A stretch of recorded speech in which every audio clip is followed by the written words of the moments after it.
Hello, everyone. Thank you for pressing play. This is SpeakUponIt, a Pixages digital media production. I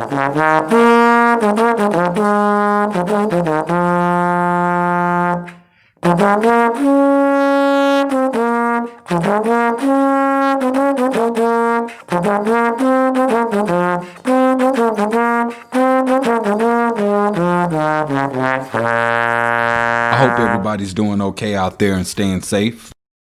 This episode, I'd like to talk with you about a recent update provided by the World Health Organization regarding the COVID-19 pandemic in the Americas. Not just the United States of America, but all of the Americas. Their latest research shows that this pandemic is affecting younger people in larger numbers than expected. Recent data from the U.S. alone shows that individuals 20 to 29 years of age show a rise in cases. They are warning against the increased exposure of yourself and to others. On a positive note, they show that fewer hospitalizations and deaths are related to the disease. This is caused by more knowledge on the virus and more experience in treating it.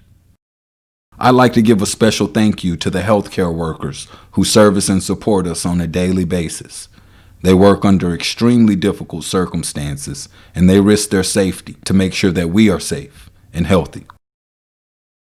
Back to the update. They state that minority groups are 3 times more likely to catch this virus, 5 times more likely to be hospitalized, and more than twice as likely to die in America. On a larger scale, they show that migrants are especially at risk due to a lack of availability of protective equipment and limited access to medical care. They will be signing an agreement with the UN, committing to the well-being of all migrants. Every country will need to make opening decisions based on their local circumstances. The WHO is warning against opening based on other data and stating that that is inappropriate and irresponsible. It is true that while transmission remains high in some countries in the Americas, others appear to have passed the worst of this current wave of COVID-19. However, as we have seen in other parts of the world, reductions in peak transmission does not mean that we are out of the woods. Far from it. So long as we lack effective specific therapeutics, or a vaccine that has been tested, approved, and widely rolled out, we remain vulnerable to COVID-19. And all the time that we are vulnerable, the only things keeping the virus at bay are the recommended public health measures, such as hand washing, cough etiquette, physical distancing, and the use of face masks. Once we begin to lift these measures while the virus is still in circulation, we will see new increases. The last point that I found of interest was that Venezuela apparently has received thousands of doses of the Russian vaccine. However, the WHO is not affiliated with this testing program and unaware of any other specifics regarding its implementation. For more information on this update, I've posted the link below. Please let me know your thoughts.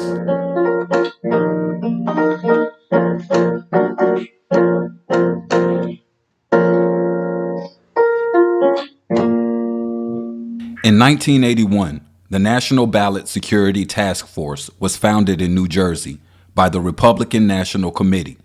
Heard about it? Maybe not. If not, that's most likely because in 1982, prompted by activities that included voter intimidation and efforts to discourage voter turnout, the group was forced to sign a consent decree which barred them from such activities and wearing polling armbands until the year 2017. You can look that up.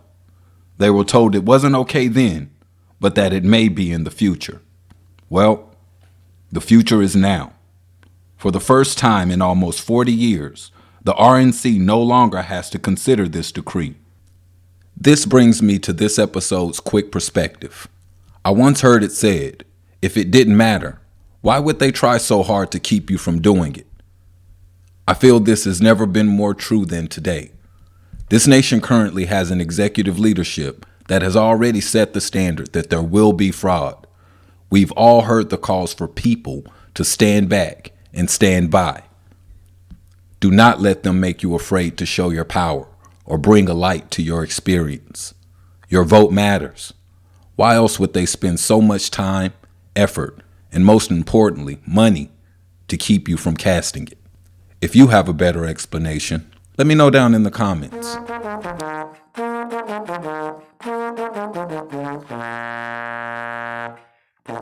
In June of this year, Vallejo, California, like many other cities in America, bore witness to the unrest and protests of its citizens. This city saw firsthand how frustrated some of its population had become through rioting of stores and destruction of property. One morning after such a night, Shawn Monterosa was engaged by Vallejo police, shot, and killed. This story made national news, albeit briefly. You may have seen Governor Newsom struggle to give an answer regarding the response to the allegations of brutality on one of your favorite news sources.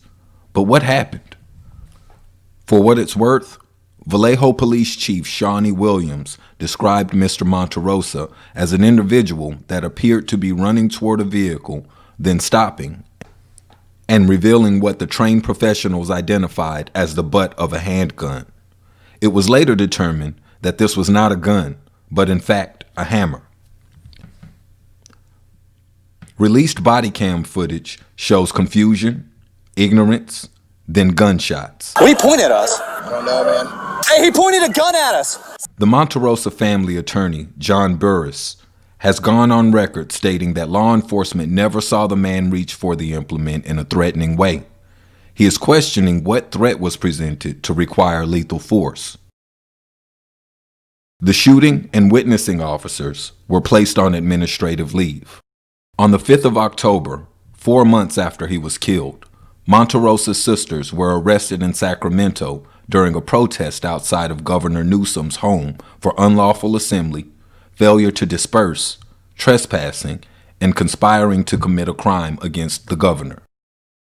Their complaint is that there has been no response to the injustice, and they intend to continue calling for justice for their slain brother. Governor Newsom states that he has asked his staff to look into the Attorney General's decision to not move forward with criminal investigation. What do you think's going to happen? We're practicing our First Amendment right, which is freedom of speech, and we pose no threat. For him to come at us full force with it, the way we were arrested, it was just kind of like, it hurts. Just comical, because at the end of the day, we were posing no threats. But I feel motivated more than anything to go even harder for this journey for justice from our brother Shawn. I'd like to hear what you all have to say about these issues. Did you know about this story? Let me know down in the comments. Let me know about any stories in your area that are not being discussed. I do want to hear them. Stay tuned.